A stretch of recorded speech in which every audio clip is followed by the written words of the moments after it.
liberalism is it's not correct to understand it as merely or even primarily a political theory, right? Which most people who, if they've taken any political theory class, they kind of have a general notion that this is about that liberalism means limited government and equality, civil rights.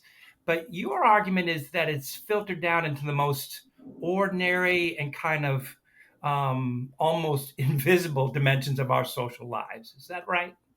That's exactly right. So typically we tend to think when we say the word liberalism, the things that come to mind are immediately like political kind of stuff, constitutions, laws, rights, policies.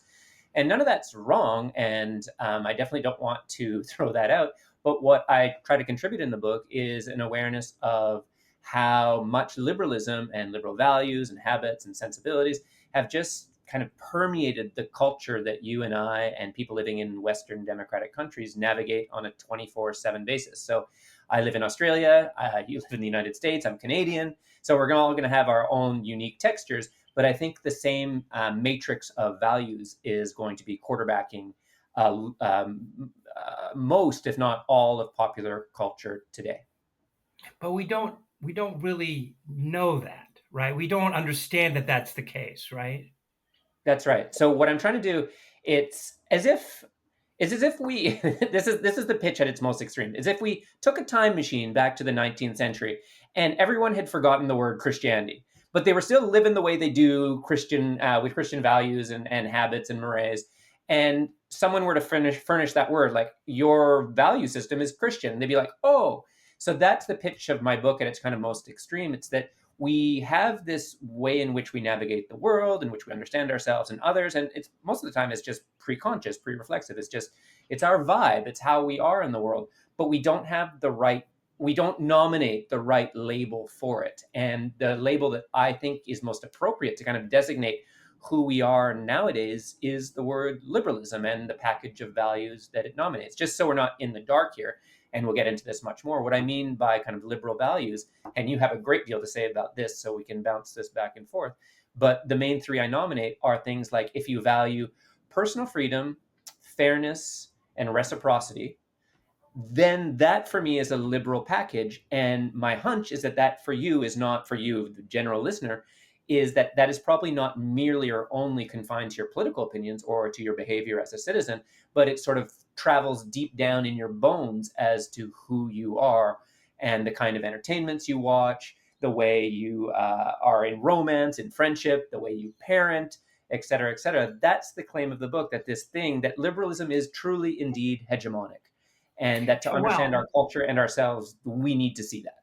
Like realization doesn't happen one bit at a time. You see a kind of horizon that illuminates all. And that's what I think liberalism is doing nowadays. And we just need to kind of, or we don't have, I mean, it's not a normative point at this point, it's a descriptive point that to right. understand ourselves and our culture, we should orient ourselves to how liberalism has become this vast cultural, moral, aesthetic kind of thing, as well as a political and social and economic doctrine. So the U.S. Surgeon General has actually come out and said that loneliness is a serious health problem, and said that loneliness is the equivalent of smoking 2 packs of cigarettes a day. I think that's what it is. Wow. Anyway, I think the Patrick Deneen's of the world and others might say, "See, we told you." And I'm wondering how you would respond to that. I think that when I read what, let's take Deneen because we're talking about him. When I read what Deneen says about liberalism, I can't help but thinking that his book, so his famous book was called "Why Liberalism Failed," and it just Hmm. got huge traction in 2018. Obama retweeted it, and it just took on a life of its own, with Right. a lot of critics, but especially a lot of fans celebrating what he said. So the book is titled "Why Liberalism Failed." I think the book would be more aptly called "Why Neoliberalism Failed," because I think that the attitudes that he's talking about, particularly its aggressive individualism, the idea that in his mind liberalism is corrosive of our relationships and of our thick attachments, and that it gets everyone to start kind of calculating on a minute by minute basis as to like what's in it for me, or how do I build my personal brand, or my own Alex Lefebvre portfolio. Like that's the mindset. I think that that's a neoliberal sensibility and attitude. And in that sense, I think that might well lead to the kind of pathologies and psychosocial Hmm. health risks that you mentioned. in loneliness. But I think that if you look at history, if you look at, so we can talk more about the history, liberalism was born in the 19th century. And it was a doctrine that was as much ethical as it was political. And it was really against selfishness. It was trying to get people to learn to be in the world in a generous, fulsome, giving kind of manner. And while liberalism hasn't, of course, lived up to that in so many respects, that notion that community and fairness are at the heart of the doctrine, along with individualism and autonomy, is something I think can't be ignored. So I think it's just a straw mannish version. It's interesting. It's either a straw mannish version of liberalism that's being attacked, and that's not doesn't honor the richness of its moral and political thinkers when it's called individualistic or leads to loneliness, or else it's kind of an apt criticism of what liberalism or a liberal democratic world has become today, such that enemy and those sorts of terrible conditions, especially in old age, become pervasive.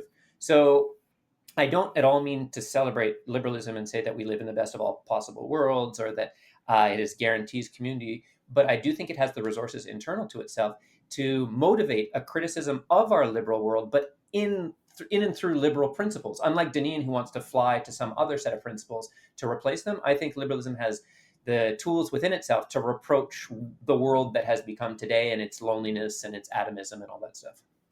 Well, and and it's neoliberalism, right? I mean, I think that is. I mean, I find that argument, your argument, very persuasive. At least the second one, because I think there are many people, and I'm trying to recall the name, but it's not really all that germane. Just to say that there are people who would make the same claim of ubiquity about neoliberalism, especially in in American culture, and how we are all uh, brands that are that have to market ourselves, and that is a slice of the liberal tradition, but the notion is that it has overwhelmed the bounds of the marketplace to turn everything into a market. That's right. Yeah, no, I think that that's very accurate. So I don't know why some conversations in life just stick out with you. So I had lunch one day with Michael Frieden, who is an Oxford political historian. He wrote the Oxford Little Handbook on Liberalism. And he just kind of, we're talking liberalism, he just kind of put down his fork at one point in the meal and he said, Alex, this is how I think of liberalism. And he says, I think about it as modular furniture. And I went, huh? And he said, yeah, liberalism's like modular furniture. So there's like all of these different kind of major strands of liberalism. And think of them as like different kinds of furnishings of a home. Like you have a couch, you have an armchair, you have a chest of drawers, whatever. And at different points of the liberal tradition, one of those moves into the center of the room and kind of takes up the center of gravity. It becomes kind of the sun around which the orbit of the other furniture pieces, my metaphors are getting confused, but go with me, circle. So sometime you have the idea of limited state power at the center. So that would be sort of kind of Cold War liberalism. Sometimes you would have social democratic, the couch of fairness and of redistributive justice at the center. But we have for a long time, I think, lived in a living room where the neoliberal core of kind of liberal, the centrality of liberalism being open markets and certain individual freedoms necessary for that as economic agents, where that has sucked up a lot of the attention both of policy and politics. And we live in that shadow for a long, long time.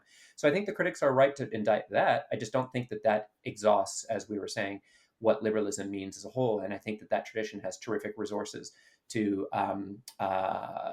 give not only a more nuanced and more balanced idea of what it might be, but a pretty firm criticism of that strand.